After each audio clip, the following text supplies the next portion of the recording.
Mas Aldo. Halo Mario, halo Halo. Fatia. Gimana Mas Aldo? Kejadian tempo hari. Istri Mas sudah balik. Ya ini, sekarang kita mau ke rumah Mbak Dela aja. Kita mau lihat istri saya di sana. Anak-anak pun juga dibawa sama istri saya. Mbak Dila ini siapa emang? Mbak Dela itu kakak dari istri saya.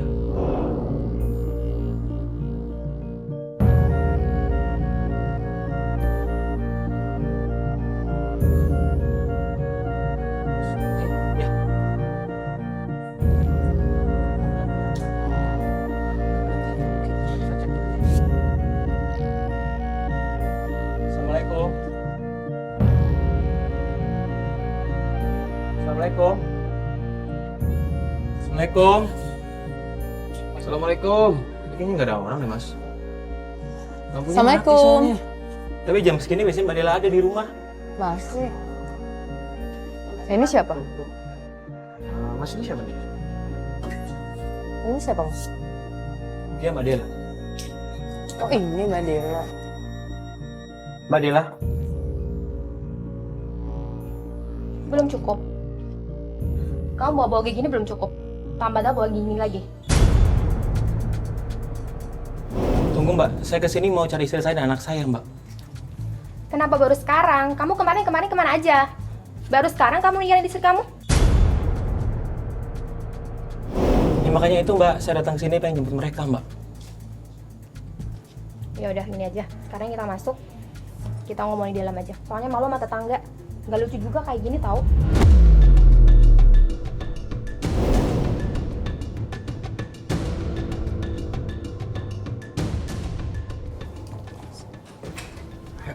Ayo Mbak, Mas masuk yuk. Iya. Enggak. Tunggu dulu. Kamu mau tahu nggak istri kamu di mana? Pengen tahu Mbak. Tapi Ya kenapa? udah. Ya udah. Kalau kamu pengen tahu istri kamu di mana, nggak usah bawa-bawa kayak ginian deh. Loh. Malu tau sama tetangga. Kita nggak akan ganggu kok, Mbak. Enggak. Ini masalah keluarga ya. Sorry ya semuanya ya. Ini masalah keluarga antara adik saya dengan suaminya. Sekarang mending kalian pergi deh. Pergi semua deh. Ya udah Mbak, kalau kita emang nggak boleh masuk, tapi paling nggak kita boleh nunggu di luar ya Mbak ya.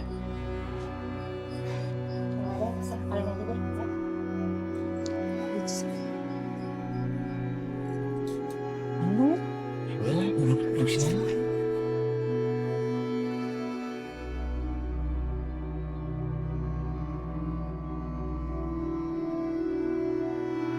Mbak Dela nggak bisa seperti ini dong. Selalu saya yang disalahkan, apa-apa salah.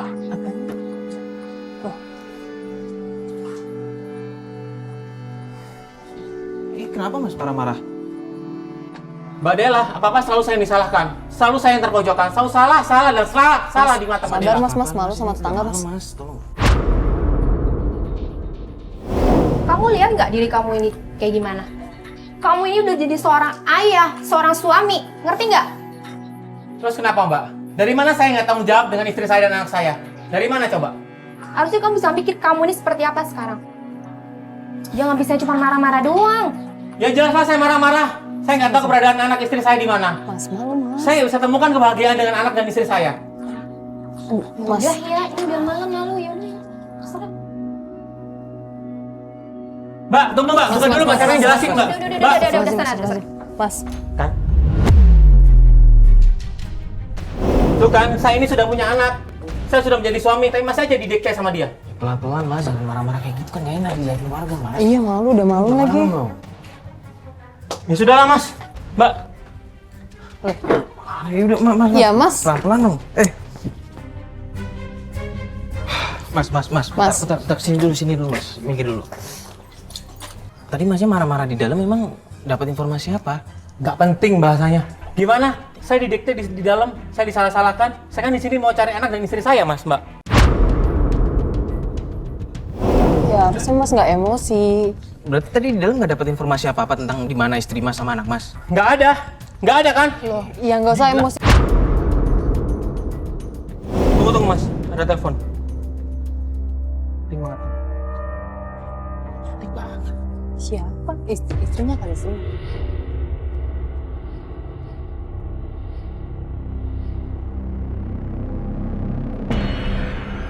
Kamu Mas? Kenapa mas? Maaf saya harus pulang. Dulu saya nelpon. Di rumah kayaknya ada masalah. Lah, terus ini gimana? Kita mau ngelanjutin investigasi buat nyari istri Mas sama anak Mas gimana? Nggak tahu mas, saya pusing nih. Nanti aja saya kabarin lagi deh. Ini gimana? Kita anterin Mas pulang sekarang. Nggak usah. Saya balik sana kojek sendiri aja ya. Terima kasih mbak, terima kasih.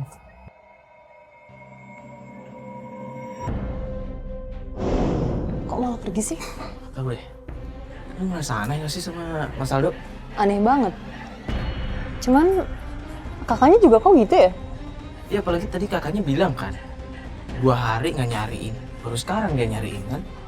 Yang paling aneh tuh kakaknya bilang kalau dia tuh nggak dewasa. Itu juga sih.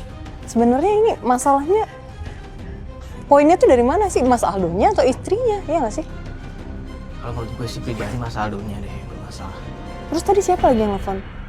Kalau misalnya ibunya nih, kalau misalnya ibu yang nelfon, kenapa nggak di sini aja angkat? Ya kan? Biasanya juga kalau ada yang nelfon angkat di sini. Ya udahlah, kita mending nunggu kabar dari Mas Aldo aja ya. Udah Udah malam. juga, kita balik ke kantor aja. Ya udah, Yaudah yuk, semua yuk, tim. balik kantor. Balik kantor.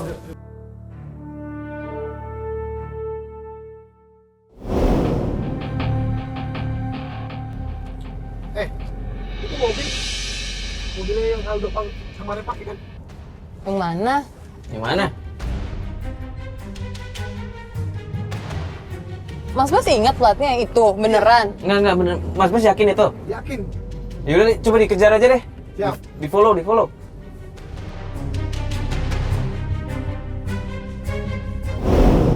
Apaan sih kalian ini? Loh, Kok Mas Aldo? Gara-gara kalian jadi saya ketinggalan kan jejak mobil istri saya? Ya maksudnya Mas Aldo beberapa hari ini nggak ada kabar sama kita. Kita cari ke rumah Mas Aldo juga nggak ada. Maksudnya nggak ada kejelasan nih kita investigasinya gimana. Kalau kayak gini kan saya pusing. Saya kan cari istri saya. kan kita juga bantuin Mas Aldo. Iya di sini kan niatnya cuma bantuin Mas Aldo buat nyari istri Mas kan. Udah. Tanpa bantuan kalian pun saya bisa cari istri saya sendiri. Oke? Loh kok? Kan Mas Aldo yang minta.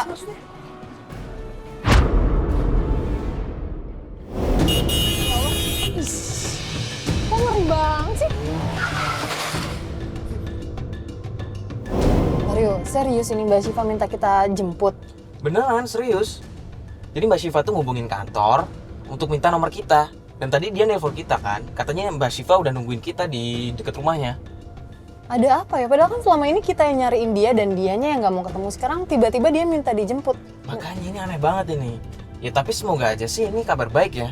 Maksudnya kemungkinan semoga aja mereka udah rujuk sama istrinya sama suaminya udah rujuk lagi maksud gue. Iya sih benar-benar. Semoga aja sebenarnya ini ada kabar baik dari mereka. Cuman tetap penasaran, tumben banget kan dia yang biasanya dia anti banget loh ketemu kita.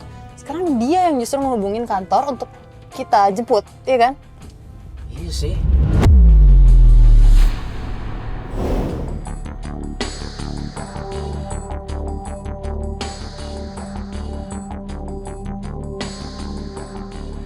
Alhamdulillah ya Mbak, akhirnya kita bisa ketemu.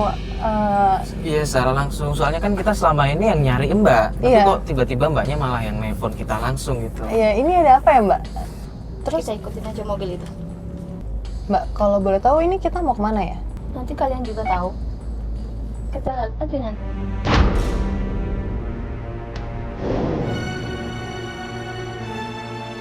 Stop. Stop, Mas. Ya, kita di mana?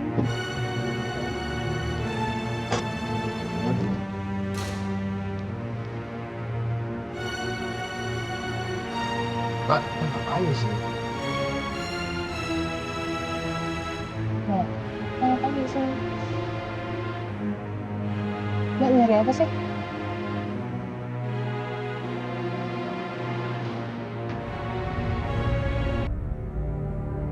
Benar dugaan saya, udah nggak salah lagi. Loh, itu bukannya ada tuh keluar tuh?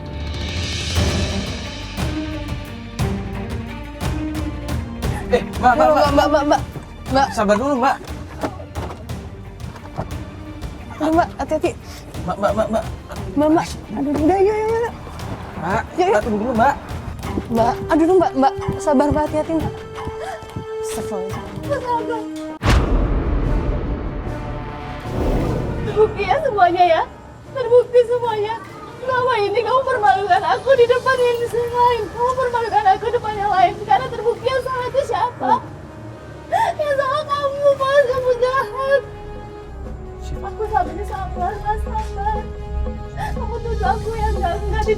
Di depan mereka kau permalukan aku. Itu dugaan aku bener, Mas. Yang salah itu kamu. Kamu Syifa. Syifa. Aku benci sama kamu, Mas. Berkali-kali kamu sama perempuan lain selalu aku maafkan. Maafkan terus. Kamu gak mikirin anak, ah? Aku tuh sayang sama kamu dan anak kita, Mas. Apa kamu gak mikir ke situ?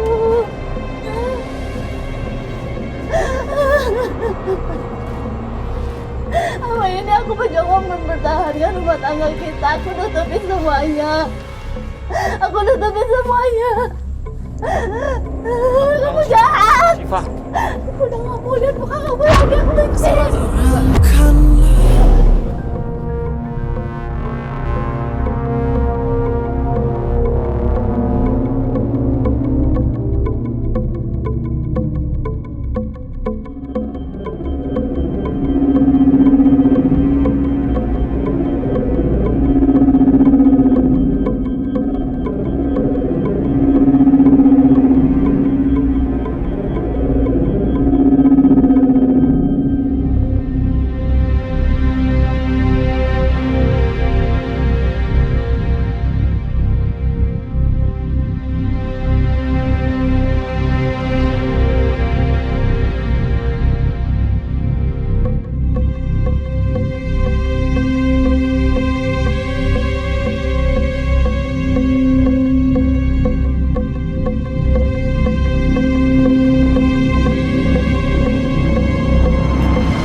Ya Mbak, soalnya kita juga nggak tahu kalau ternyata Akhirnya kayak gini, ternyata akhirnya bakal kayak begini.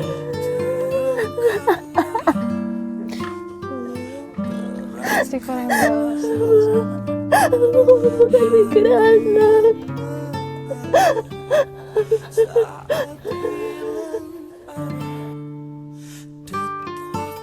Oh kan, Mbak. Kemarin kenapa saya nggak mau, Mbak? Saya selalu menghindar dari Mbak dan Mbak. Ini alasannya, Mbak. Maafin kita Mbak, kita nggak tahu kalau ternyata tuh kayak gini. Aduh, astagfirullahaladzim. Mbak yang sabar ya. Mbak, kita minta maaf ya Mbak ya. Selama ini kita pikir Mbaknya yang bermasalah, tapi ternyata malah suami Mbak yang sebenarnya bermasalah. Kita minta maaf ya Mbak ya.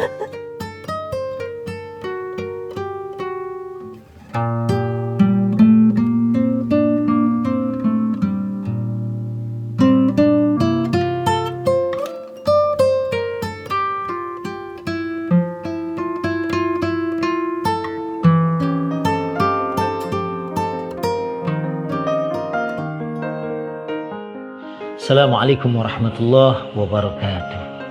Alhamdulillah wassalatu wassalamu ala sayyidina Rasulillah, amma ba'd. Saudaraku, di dalam surat yang ke-7, surat Al-A'raf ayat 179, Allah Subhanahu wa taala memberikan berita kepada kita tentang siapa saja penduduk neraka. Dan di dalam ayat disebutkan a'udzubillahi minasyaitonir rajim, bismillahirrahmanirrahim. وَلَقَدْ ذَرَأْنَا لِجَهَنَّمَ كَثِيرًا مِنَ الْجِنِّ وَالْإِنسِ لَهُمْ قُلُوبٌ لَا يَفْقَهُونَ بِهَا لَهُمْ أَعْيُنٌ لَا يُبْصِرُونَ بِهَا وَلَهُمْ آذَانٌ لَا يَسْمَعُونَ بِهَا أُولَئِكَ كَالْأَنْعَامِ بَلْ هُمْ أَضَلُّ وَأُولَئِكَ هُمُ الْغَافِلُونَ. Sadaqallahul azim. Jadi di dalam ayat ini Allah Subhanahu wa ta'ala memberitakan bahwa manusia dan jin akan menjadi penghuni neraka apabila mereka tidak menggunakan hati nurani. Karena di sini disebut mereka lahum qulubun la yafqahuna biha. Mereka Allah berikan hati tapi kemudian tidak digunakan untuk mencerna. Atau mungkin sebelum seorang melakukan sesuatu, hatinya menimbang-nimbang apakah ini pantas, apakah ini layak, ataukah ini tidak, ini halal, ini haram. Sebab kalau seorang menggunakan hati bersihnya, insya Allah seseorang akan sampai kepada Allah Subhanahu wa ta'ala. Kita ingat dalam satu kisah saat seseorang di masa jahiliyah masuk ke kota Mekah. Kemudian ada orang-orang musyrikin Mekah mengatakan, awas kamu jangan sampai berjumpa dengan seorang yang bernama Muhammad, karena kamu bisa keluar dari keyakinanmu, kamu bisa bercerai dengan istrimu, kamu bisa berpisah dengan anak-anakmu. Kemudian laki-laki ini kemudian menyumbat telinganya dengan kapas. Dan saat di sekitar Ka'bah, dia melihat seorang laki-laki yang beribadah dengan cara yang sangat baik. Dan saat dihampiri, didekati, ternyata seseorang yang kemudian diketahui bernama Nabi Muhammad adalah seorang dengan akhlak yang mulia, dengan perkataan yang paling bagus, dengan tata cara beribadah yang paling baik. Akhirnya saat dia kemudian menggunakan hati nuraninya, kemudian dapat memilih, ini adalah al-haq, ini adalah kebaikan, ini adalah sosok manusia yang patut untuk diikut. Itulah keajaiban hati. Hati adalah laksana lentera yang mengarahkan seseorang ke jalan yang lurus. Apabila kita menggunakan hati nurani kita, hati dengan fitrah yang bersih, insya Allah kita akan selamat di dalam mengarungi kehidupan dunia sampai kepada akhirat yang baik.